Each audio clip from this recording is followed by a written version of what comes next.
Quite an unusual video for me here as it's not retro related, so for the duration of this video you can call me on a modern tip. This is a video response of sorts. My mate Jack, aka Liverpool Retro Gamer, did a video recently on his top 10 games of the decade, so I thought I'd share mine.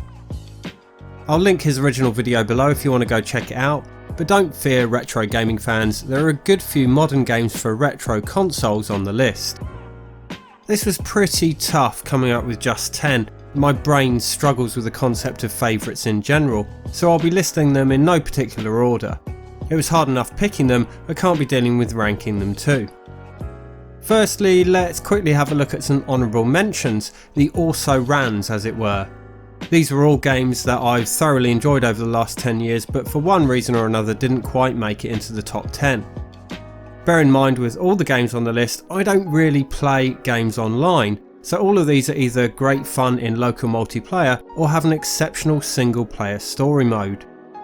No doubt my list will be vastly different from your own, and hey, that's fine. Third person GTA clone Saints Row 4 released in 2013. This whole series is a silly take on the GTA format, but the fourth in this series upped the ante by introducing superpowers into the mix. This was ridiculously fun, running around the city at super speed and leaping tall buildings, all while completing the missions that the series usually has to offer. The absurd weaponry and the whole premise for that matter was the silliest yet. 2012 Sleeping Dogs, a third-person action adventure game which sees you roaming the streets of an open-world Hong Kong, getting mixed up in all sorts of triad business. A game that I didn't expect to enjoy half as much as I did. Super Street Fighter 4 released in 2010. I omitted this one from the list because technically it's just an upgrade of Street Fighter 4 which was released too early to be included here, but still, what a game. It really brought back the enjoyment of playing Street Fighter on the sofa with my mates like we used to back in the 90s. Rocket League in 2015 was another game that was surprisingly good fun, definitely one to play locally with friends for me, and its simplicity is definitely its greatest strength. Some of the most fun to be had local multiplayer in recent years. Sonic Mania, the 2017 return to form for the beloved Sega mascot after so many years of disappointment. A love letter to his 16-bit beginnings and a superb game in its own right. 2016's PlayStation exclusive Uncharted 4, another great entry in the fantastic Uncharted series, but one that I felt didn't add enough to make it better than say Uncharted 2, which is probably my favourite. Uncharted 4 I'd say is on par, but not quite top 10 material. 2011's Super Mario 3D Land on the 3DS was the first Mario game I'd really enjoyed and played through entirely for a long while. It made good use of the handheld's 3D capabilities without going a step too far, and the levels were designed very well indeed. 2017 saw the release of Thimbleweed Park, a proper point-and-click graphic adventure from LucasArts veterans Ron Gilbert and Gary Winnick. Anyone who knows me knows that I'm a huge fan of their adventure games, particularly the first two Monkey Islands, so I couldn't pass up on the chance to play a new game in the genre. It didn't disappoint, blending the gorgeous pixel art style and dry sense of humour that made the early 90s LucasArts adventures so well loved. The Last of Us, another well-regarded Naughty Dog game and another PlayStation exclusive, was released in 2013. A great game undoubtedly, but it's miles away from being a contender for my top 10. I know many people regard this as greatest game of all time material, and that's fine, to each his own, but for me it was simply a very good story and enjoyable experience. Far Cry 3 in 2012 was really fun, again not technically the best first person shooter, but truth be told, I don't really play many modern first person shooters. As I said earlier, I don't play games online, and most of the games in the genre have a heavy emphasis on online play. It built on the aspects that made its predecessor great, like the fire physics, definitely a first person shooter that I can spend a good number of hours enjoying without ever going online. And finally, the Telltale games were great, but I just couldn't put one on the list because they're arguably not games at all, they're interactive movies. One of my favourites was 2013's The Wolf Among Us, based on the Fable comics. Loved the art style, and the plot was interesting as I was new to the Fable storylines. Right, on to my top 10. My first pick is 2013's Hotline Miami. This was developed by just two Swedish guys, Dennerton Games, published by Devolver Digital. This is available digitally on several platforms. I have it on PS3 and PS4, and I imported this physical copy from Japan.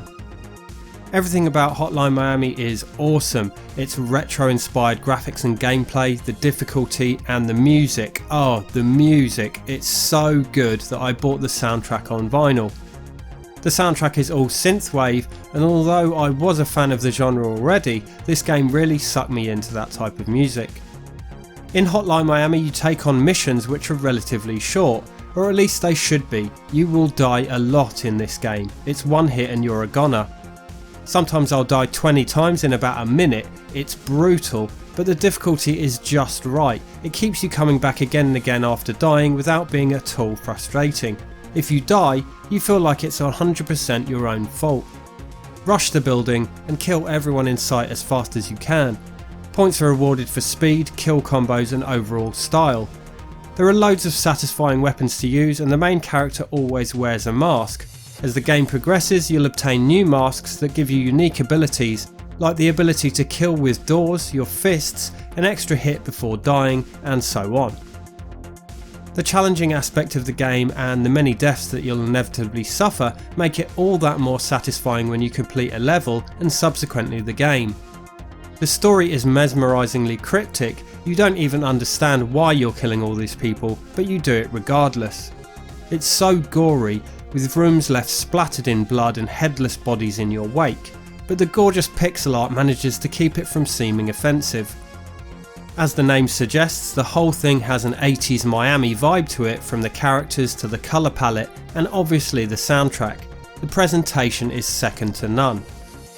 This indie game took me by surprise and very quickly became one of my favourite games of all time, a statement I don't make lightly. So if you haven't played Hotline Miami yet, then you really should. For me, it's one of the rare instances of a perfect game, and it's cheap as chips to download.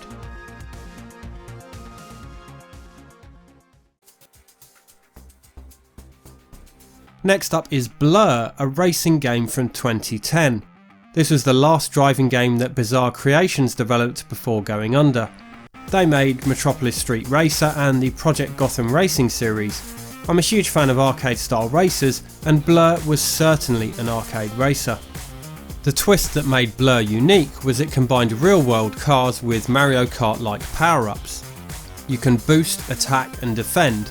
There are several pickups that let you shoot projectiles at your rivals, but perhaps the most satisfying is when you use a power up defensively to block an incoming shot. It has that same sense of frustration that comes from getting hit right at the end of a race, like in Mario Kart, when you're out in first place for ages and then suddenly get shot with something, leaving you plummeting down the ranks. There's a great selection of cars, including Mustangs, a Koenigsegg, Nissan 350Z, some concept cars and even a transit van. The number of cars available is long and really impressive.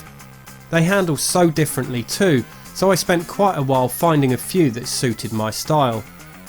This is so fast, and it's absolute chaos when you're all racing at breakneck speed while cars are being shot at all around you. I've not yet encountered anyone who's played this game and didn't like it, so I can't recommend Blur enough. One of my favourite racing games, and certainly my favourite of the modern consoles.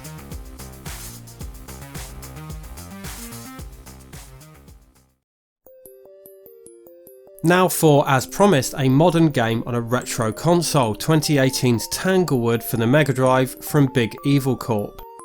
I watched Tanglewood's development with keen interest, as it seemed like a unique experience on the console, which happens to be my favourite console of all time. It didn't disappoint, as there's nothing quite like this on Sega's 16-bit system. In Tanglewood you play as Nim, a fox-like creature making his way through a woodland landscape that can be at times tranquil and at others terrifying. Matt, the game's developer, was heavily influenced by games like Another World and The Lion King, whose influences bleed through with the moody atmosphere and platforming style. One of the reasons this game is so good is that it was developed for the Mega Drive rather than being a mere port of a Steam game. The USP of Tanglewood is the abilities that Nim can obtain, which last for only a brief period. These include the ability to glide in the air, to freeze time, and to ride the deadly creatures that come out at night in the forest, the jacks. That's where Tanglewood turns from peaceful to sinister. At certain points in the game the sun will set, making the forest a dark and scary place. This is when these deadly creatures come out to hunt, and poor old Nim is on the menu if he can't avoid them. In summary, it's very much a puzzle platformer, with puzzles akin to the Lost Vikings, as you'll need to use the available abilities in the correct manner to progress. I won't go too in depth on this as I did a full review when it was released, but I'll link that down below if you want to see more on it. Of course, a Fallout game was going to make the list. Those that know me know that I love the series and New Vegas is the best of the decade. I bought this game 3 times, having the original release on PS3, then the Game of the Year edition with the DLC, and luckily managed to snag the collector's edition, which is numbered 1 of 6,650. The previous entry in the series, Fallout 3, wasn't a game that I'd usually play. I remember buying it for £7 when Woolworths was going bust and it sat on the shelf for ages. When I did finally play it, I played it for a couple of hours and left it, probably for about a year. When I finally got stuck in, I discovered a game that was perfect for me and a series that I now love. As a result, I was then keen to try out its successor, Fallout New Vegas, which unlike Fallout 3 was developed by Obsidian. It's different in many ways, and on the whole it does everything better than Fallout 3, although I did prefer getting perks every level instead of every other level.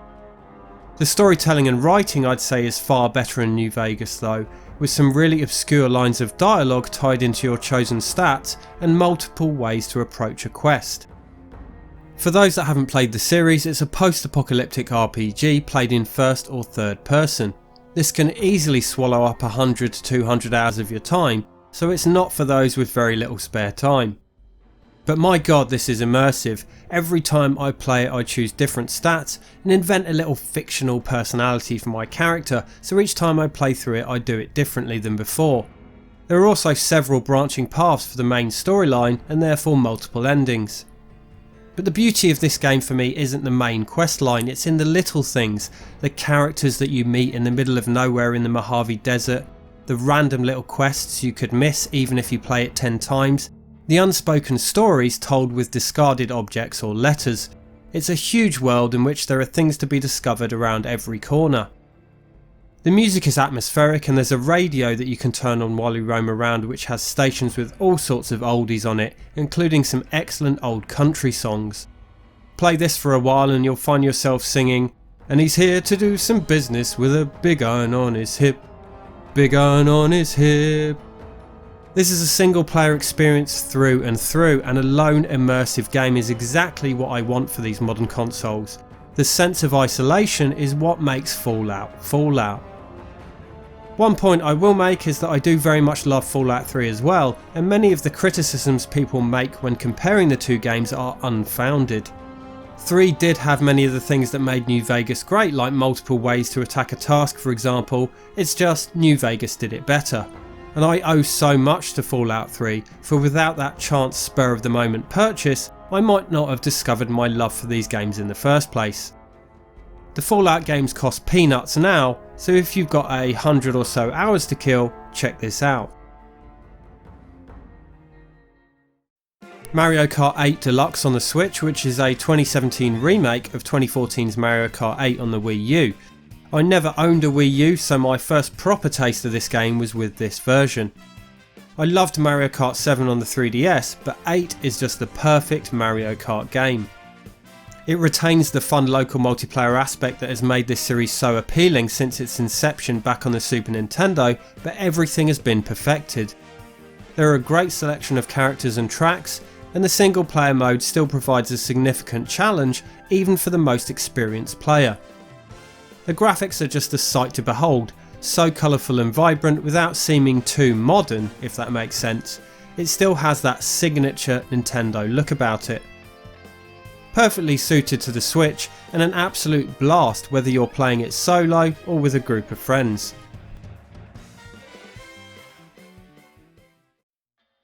Next is 2010's Red Dead Redemption from Rockstar Games, Many people will no doubt be surprised that its sequel isn't here in the list, but truth be told, I much prefer this one. Being a big fan of Red Dead Revolver on the PS2, I was looking forward to playing an open world follow-up to the Western inspired game. This game is just brilliant. The story is second to none, with a proper Wild West story of gunslinging and treachery, with a fantastic ending that I won't spoil here. The open world was huge, but at the same time not busy. One could easily spend hours roaming the countryside with its desert landscapes, snowy mountains and dense woodland, and encounter very few people. There were lots of things to do outside of completing the main story missions: play games, gamble, go hunting, or sometimes it was just nice riding around on my horse taking in a beautiful desert sunset. This is one aspect where I felt its sequel went wrong. There was simply too much other stuff to do, and too much of it was mandatory. The characters are far-fetched yet believable, and you'll find yourself getting attached to many of them. Rockstar were by this time no strangers to good storytelling, and Red Dead Redemption was no exception. The Western-inspired soundtrack only compounded that feeling that you were actually in the Wild West. Such a beautiful game, and still an experience very much worth trying 10 years later.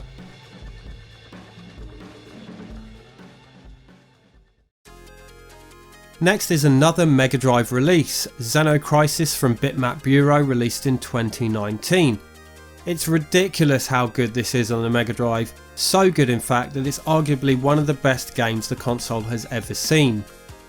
This is a twin stick shooter, so the controls can be a bit fiddly to grasp at first, considering you'll be using a Mega Drive controller. There are 2 button layouts to choose from as well, so find the one that works best for you. Now, to say this game is polished is an understatement. The graphics, sound and gameplay are all absolutely spot on. Stunning pixel art full stop, let alone for a game running on such old hardware. The soundtrack is one of the Mega Drive's finest, composed by Savage Regime. The gameplay is similar to twin stick shooters like Smash TV, fast paced action, lots of violence and huge screen filling bosses. There are loads of special weapons to collect, some a lot more useful than others, and there are hostages to rescue along the way. You can also collect dog tags which work like in-game currency, which can in turn be spent in the shop at the end of the level on upgrades to things like health, ammo capacity and shot power. It's pretty damn challenging. Even on the lower of the 2 difficulties, I still haven't managed to complete it. As with Tanglewood, I won't go too deep into Xeno Crisis, as I already did an in-depth review which includes a brief interview with one of the developers, so I'll link that below as well if you'd like to have a look. I'd recommend it because not only is it an awesome game, but I was pretty proud of that review. If you don't own a Mega Drive, Xeno Crisis is available digitally on modern platforms, and it's also heading to the Dreamcast, so I'm eagerly awaiting that version's release. This game is a real treat to play, and what a time to be alive seeing some great Mega Drive games being released so long after its tenure. If Xeno Crisis was released back in the 90s, it would without a doubt be one of the console's classic titles.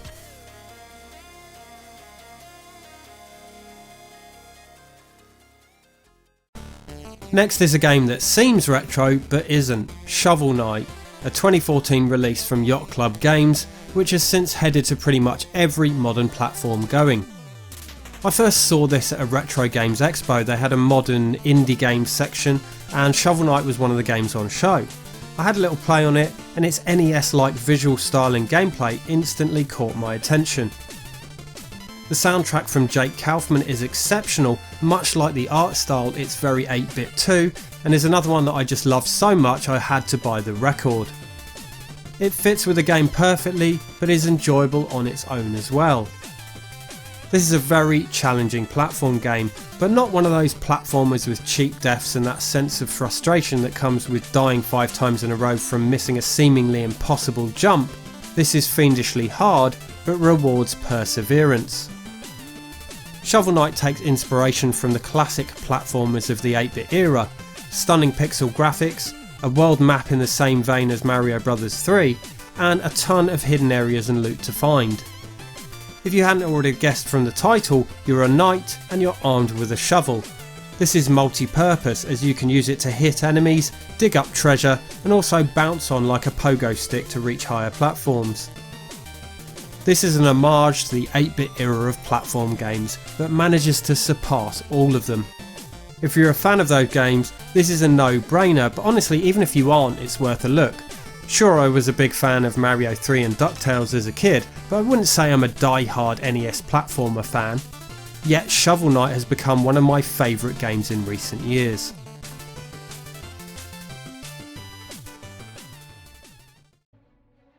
Skyrim. Skyrim is another game I love so much I ended up buying it multiple times. First on the PS3, then again the Game of the Year edition on PS3, then on PS4 because mods, and finally on the Switch, which I grabbed a few weeks ago.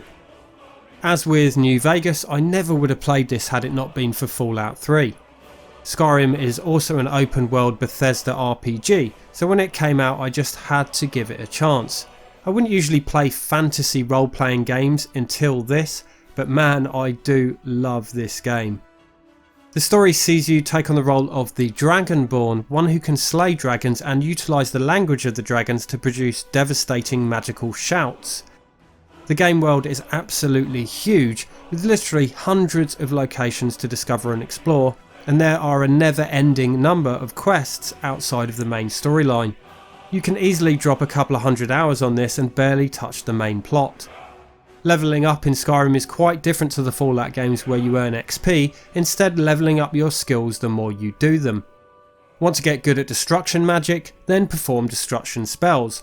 Want to become adept at smithing, make more weapons and armour. There's a heavily magical influence, but at the same time using magic is totally optional. More often than not, a character build will incorporate the use of at least some magic, as spells like healing are universally useful. But there are so many ways to play this game, it's insane. Over the 4 versions of the game I own, I've played through this many times, and every time differently. You can be a warrior focusing on armour and weapons, a stealth archer specialising in sneaking and archery, or a mage proficient in spellcasting, and so on, or even a combination of any of these. If you do go the mage route, there are again myriad options to consider, as there are several schools of magic. Use illusion to confuse and trick your enemies, destruction to blast them with fire and ice, or conjuration to produce powerful atronachs and demons to fight alongside you. In my current Switch playthrough, I feel like I'm almost a support character. I have a companion with me, of which there are many in the game to meet and befriend, and I'm using a lot of conjuration to summon a third ally. This way I let those guys do the hard graft, and I stay back assisting with healing spells and the occasional attack. It's an interesting way to play Skyrim that I'd not tried before, and one that I'm thoroughly enjoying. You can also fully customise your armour and gear, forging your own clothing and weapons, and enchant them with magical spells that boost certain attributes. Choosing enchantments that complement your character's strengths will make a huge difference, especially at the higher difficulties. The game world is the fictional land of Skyrim within the larger continent of Tamriel. The terrain differs wildly across the huge play area, from snowy mountains, forest populated with animals and plants, and beautiful vistas abound with streams and lakes. Each area tends to have its own flora and fauna, and of course its own unique enemy types. The day and night cycle has rarely been so beautiful in a game, producing some stunning sunsets and views with its varied weather, and some gorgeous views of the night sky with the many stars and multiple moons. Quite often I'll come out of a house or cave and see that it's a beautiful morning or a particularly clear night and think, oh, what a beautiful day. And how many games can produce that effect? The soundtrack is absolutely fantastic too, turning from tranquil soft notes to absolutely epic at the drop of a hat. The theme tune, which starts every time a dragon turns up for a scrap, ends up being like Pavlov's bell, making your heart race every time you hear it. Skyrim is a game that I just can't describe in such a short space of time. It's huge, it's epic, it's beautiful, and it has so much depth that you'll still be discovering new things even 1,000 hours in.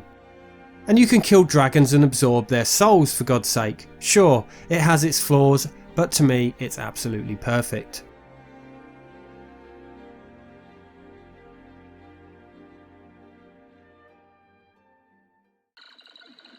The 10th and final game on the list is one more for a retro console, 2011's Vector Pilot for the Vectrex, developed by Christoph Toots.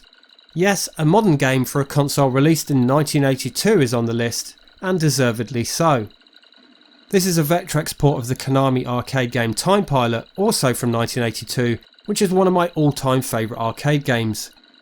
The accuracy with which Christoph has managed to recreate the original is staggering considering the console's limited hardware. The premise is simple: you pilot a ship flying around shooting enemy planes, helicopters and flying saucers.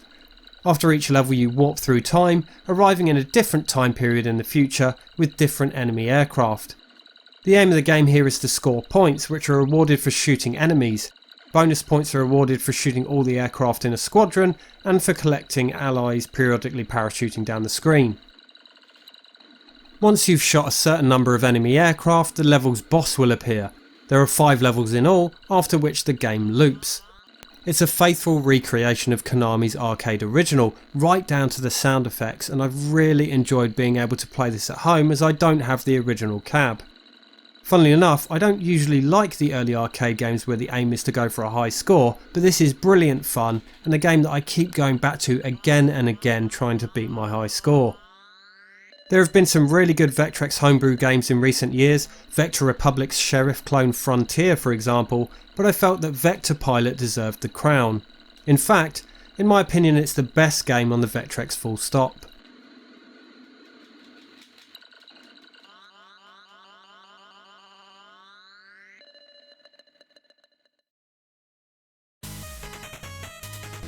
So that was my top 10 games of the previous decade. As I said, no doubt yours will be very different, so feel free to let me know your picks in the comments, or better still, do a video response yourself.